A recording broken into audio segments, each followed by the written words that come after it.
Samajwadi party तो जन्मजात सामाजिक न्याय से जुड़े हुए इन महापुरुषों के विरोधी रही है। वाल्मीकि के नाम पर, महर्षि वाल्मीकि के नाम पर समाजवादी पार्टी ने कुछ नहीं किया होगा। 4 बार सत्ता में थी, संत रविदास जी के नाम पे कुछ नहीं किया होगा। 4 बार सत्ता में थी समाजवादी पार्टी। बहन और भाइयों, हमारी सरकार आई थी, मोदी जी के नेतृत्व में डबल इंजन की सरकार ने संत रविदास जी के जन्मभूमि काशी के सीर गोवर्धन में, वहां पर समाजवादी पार्टी के लोगों का कब्जे किए गए थे, उस भूमि पर उसको हटा करके वहां पर भी भव्य कॉरिडोर हमने संत रविदास जी के, सदगुरु रविदास जी महाराज की इस पावन धरा पर हम लोगों ने प्रस्तापित किया है। उनकी भव्य प्रतिमा बनी है, वहां पर अन्न क्षेत्र बना है, 4 लेन की कनेक्टिविटी दे दी है। इस समाजवादी पार्टी नहीं कर पाती। समाजवादी पार्टी ने तो बाबा साहब भीमराव अंबेडकर के नाम पर कन्नौज में बने हुए मेडिकल कॉलेज का नामकरण ही बदल दिया था। यानी कांग्रेस में गांधी नेहरू परिवार के नाम पर केवल कोई संस्थाओं का नाम होना चाहिए, और समाजवादी पार्टी की सरकार में, समाजवादी पार्टी की सरकार में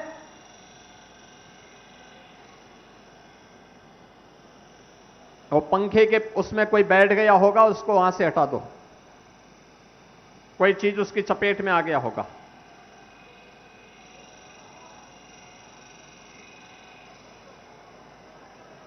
समाजवादी पार्टी की सरकार में, बहन और भाइयों, समाजवादी पार्टी की सरकार में केवल सेफई परिवार के नाम से संस्थाओं का नाम होना चाहिए, बाकी किसी का नहीं।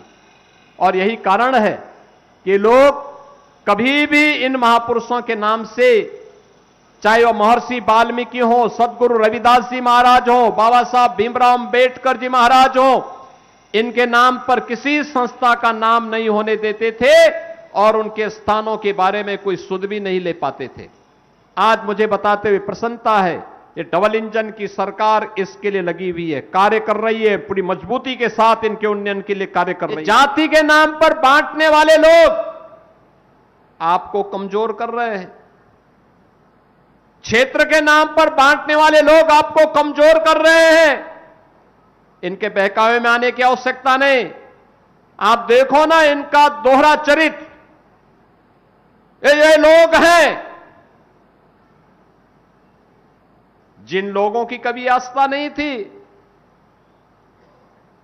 जो लोग हमेशा हिंदू आस्था को सांप्रदायिकता के साथ जोड़ते थे, जो कभी मां शाकंभरी के दर्शन करने के लिए नहीं गए, वहां की सुविधा को देखने के लिए नहीं गए, जिन लोगों ने काशी विश्वनाथ धाम का विरोध किया था, जो मथुरा वृंदावन का विरोध कर रहे थे, जो सुखतीर्थ का विरोध कर रहे थे, उपेक्षित छोड़ दिया था, जिन्होंने राम जन्मभूमि के हमेशा आंदोलन का विरोध किया था और राम जन्मभूमि पर भगवान राम का भव्य मंदिर न बने, इसके लिए उन्होंने एड़ी चोटी एक लगा दी थी। उन्होंने सुप्रीम कोर्ट में कह दिया कि भगवान राम हुए ही नहीं, कृष्ण हुए ही नहीं।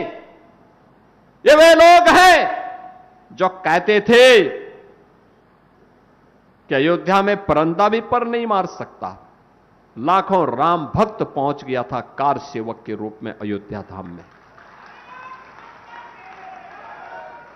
जो लोग जय श्री राम के कहने पर लाठी चलाते थे और राम मंदिर के लिए कार सेवा करने आए हुए राम भक्तों पर गोलियां चलाते थे, आज वे कहते हैं कि आस्था के साथ खिलवाड़ हो रहा है।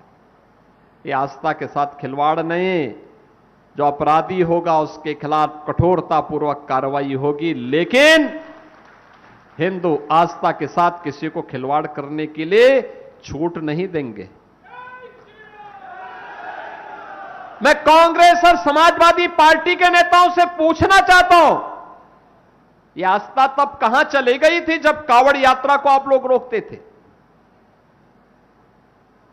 जब श्री कृष्ण जन्माष्टमी के आयोजन को आप प्रतिबंधित करते थे, जब दुर्गा पूजा के अवसर पर दुर्गा पूजा के पंडालों पर आप जबरन रोक लगाने का काम करते थे और मूर्ति नहीं रखने देते थे, विसर्जन नहीं होने देते थे, भक्तों पर लाठी चलाते थे, तब आस्था का ध्यान नहीं आया।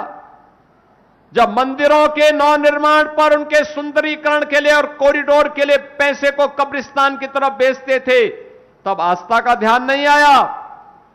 आज आस्था दिखाई दे रही है जब अयोध्या त्रेता युग का स्मरण करा रही है। अयोध्या तो अयोध्या है,